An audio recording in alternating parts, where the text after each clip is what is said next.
grab any flower and smell it, right? You feel good because it smells amazing.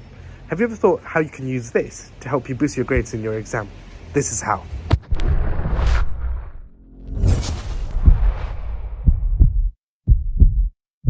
Hi there, my name is Shmail. I'm a medical student studying here in the UK, and being a student I know that number one priority is actually your grades. But what if I told you that wearing perfume can also attract people, but also attract good grades? Here are two scientifically proven methods that could potentially help you get those grades. The first theory that I want to introduce to you is the cue-dependent forgetting theory. This is basically where you try and learn something in one environment and find it hard to recall in another environment. This is basically down to the cues that you have in your initial environment when you were first learning that topic. Now, your perfume can act as a cue to help you actually remember all those different things that you were trying to recall. So if you wear your perfume whilst you are studying, smell it, and continue studying, and then do the same again whilst you're in the exam and have the same perfume on, you're more likely to remember all the stuff that you were studying. You're probably wondering, Shmail, have you done this yourself? Well, guess what? I have. Back in A-levels, I used to have strawberry flavoured gum during my revision period, and every time I used to revise, I would occasionally have this gum, and then when it came to exam season,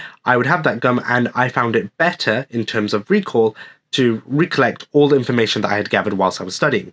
And so, one, it could have been A, the placebo effect, B, it could have been literally the actual method working, or C, I just remembered it without having to need all of that. The second theory that I'm going to apply is actually a very simple theory. It's called classical conditioning, which is where I'm basically associating my perfume with all the knowledge that I'm learning.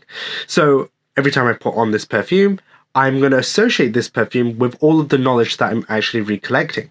And then when it comes to revising, I would have the same perfume on. And then when I'm in the exam, I'd have the same perfume on. And every time I would smell that perfume, it would basically act as a trigger to help release all that information that I had stored in my head. Now, here is a slightly different approach, and it's based on my personal experience, but I know that if I smell good, I will feel good, and if I feel good, I will perform well. It's as simple as that. And of course, there is scientific research out there to prove that certain fragrances can actually make you feel good. And then likewise, there's also scientific research out there that can actually prove that if you feel good, you can perform well. It's pretty simple, so why not give it a try? Now, perfume is not the only thing that can impact your studies. Lights can as well. If you want to see how lights can actually impact your study, then click on this video here. I hope you enjoyed this video, and like I always say, stay happy and keep smiling. And of course, don't forget to subscribe.